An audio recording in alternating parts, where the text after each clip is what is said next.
Most high-ticket e-commerce founders focus on revenue. Here are the 5 metrics I watch to make sure my business remains healthy and profitable. Hi, my name is Matthew Scott. I help high-ticket e-commerce founders who are stuck in their business scale with simple systems and a real growth plan. So if you're in high-ticket e-commerce, you're probably watching your Shopify dashboard daily, wondering if you're profitable, not profitable, how things are working, whether they're working well or not. And like you, I was either looking at my bank balance at the end of the day, or I was looking at my store revenue and not really getting a clear picture if my business was going in the right direction or the wrong direction, whether the things I was doing on a daily basis were actually working for my business or whether they were potentially hurting it. So what I did, I came up with a simple spreadsheet that we use daily within our business for each one of our stores, which shows us the main key performance indicators that we need to watch to make sure that things are actually on track. And let me tell you, once we added this to our business, I was able to sleep easy at night. I knew we were on the right track, and the levers that we're pulling with regards to our marketing or changes we're making on our store, I could tell each day whether that was actually working or not. So the first metric we watch is called the marketing cost ratio. Now this is all your marketing spend, so all of your ad spend across all the different advertising channels divided by the revenue within your store. And you're going to end up with a percentage. So that might be anywhere from about 3% up to about 10%, depending on your store and your niche and what phase your store is in. But what you're going to be able to do is see a benchmark over time, and you're going to be able to find correlations between the actions that you take within those marketing platforms. So for example, on Meta or on Google, Bing, and so on, if you're spending more, how is that affecting profitability? If you're spending less, are you still remaining as profitable? The second metric we watch is called the product cost ratio. Now, this is not just the cost of goods sold. This is not just your products. It's the cost of all of your products. It's the cost of the warehousing and 3PL cost, and it's the cost of your shipping as well. So anything that's product related that gets the product from you to the customer, this is where this cost lives. And again, it's the product cost divided by the revenue for your store, and that's going to give you your product cost ratio. Again, just like your marketing cost ratio, you're going to be able to find benchmarks here over time. You're going to determine, well, my product cost ratio for this week, perhaps maybe it was 50%, 60%. And last week it was 80%. And you can see the correlation between the differences of 50 or 60% product cost ratio and 80% product cost ratio. You can see what effect that has on your overall profit at the end of the day. The third metric we watch is called the overhead cost ratio.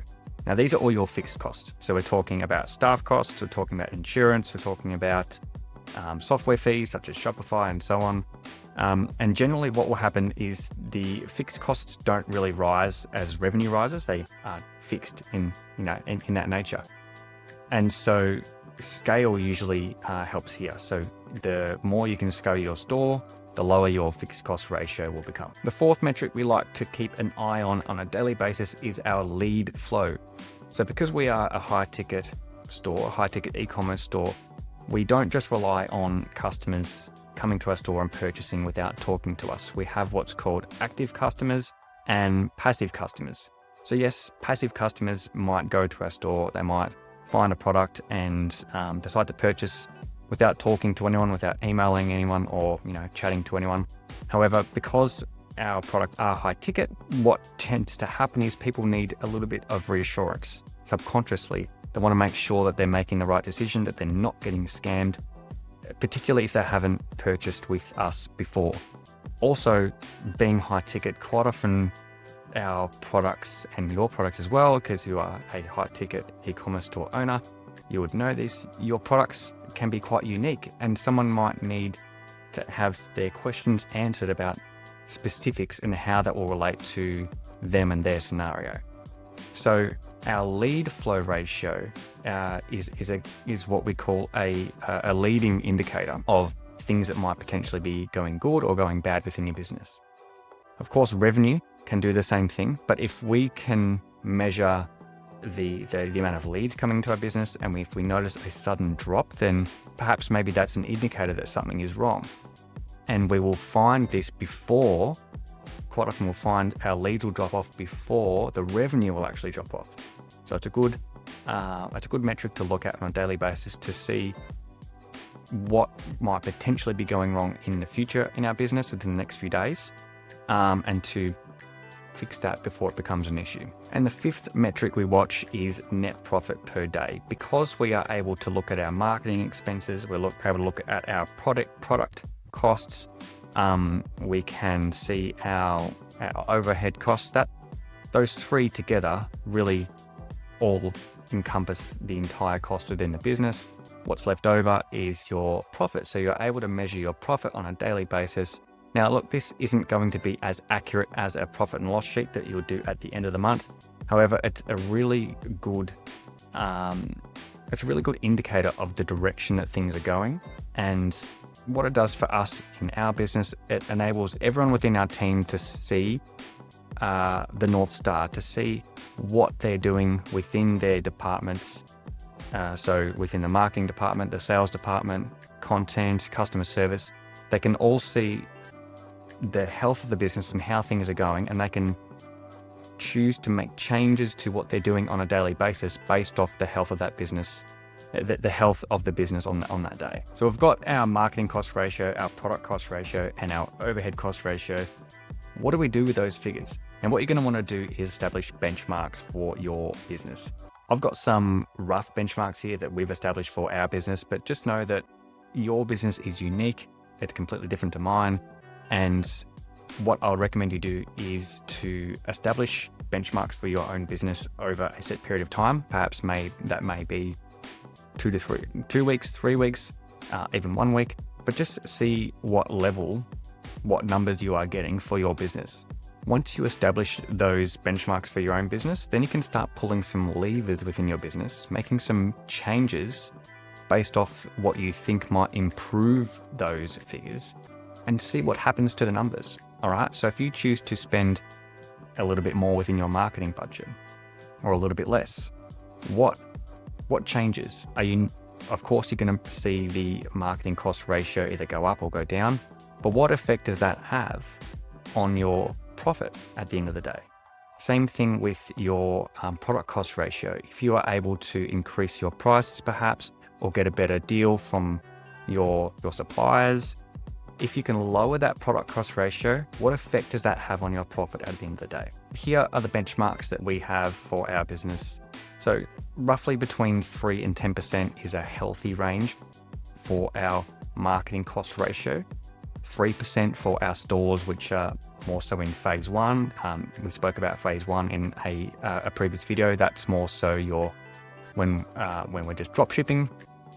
Phase 2 and phase 3, you've got a little bit more profit because your product cost ratio is lower to spend on your marketing costs, which then helps fuel the whole flywheel. All right, so for our phase 3 stores that have their own products, we're generally spending, anywhere between that 5 and 6 mark. If we're really looking to scale, to grow aggressively, you can perhaps push up to that 10% mark. However, I haven't found that spending more than 10% has been beneficial whatsoever. Now, product cost ratio, this is very much store dependent. So within one of our businesses, for example, we have multiple different products made by different manufacturers overseas. So we have 5 different overseas Chinese manufacturers that make different types of product for our business. They all live under the one brand. However, the product cost and what we are able to sell those products for are wildly different across those different manufacturers. And so to paint a bit of a picture, some of them we are able to get as low as 30%, our product cost ratio on those products. That includes the shipping, that includes the warehouse fees, and includes the product itself. Other products, they are more like the 70 or 80%. This also has an effect on, or what also has an effect on this is the overall cost of the product too. So if you're selling like a $200 or $300 product, you may be more likely to have a lower product cost ratio. You might be able to buy the product itself for, $10, $20 thereabouts, and then sell it for a couple of hundred. Therefore, you've got a larger gap there. However, if you're selling quite expensive products, as we do on some of our stores, some of our products are $20,000, $30,000 and more, you just don't have that gap in margins there generally. And so just because you've got a product cost ratio that's high doesn't necessarily mean it's a bad thing. You also need to look at that in correlation with the profit at the end of the day as well. So just to recap, with the product cost ratio for our business, we like to see anywhere between the 50 and 80% is our healthy range. Overhead cost ratio, as we mentioned before, generally anything under 10% is considered good. That will go down as you grow your business, as you scale your business. Generally, the overhead costs don't keep up with the revenue of the business. They seem to, the gap gets bigger as the store revenue grows. And so a healthy range is somewhere around that 5% mark. And profit, again, very, very unique to each individual store.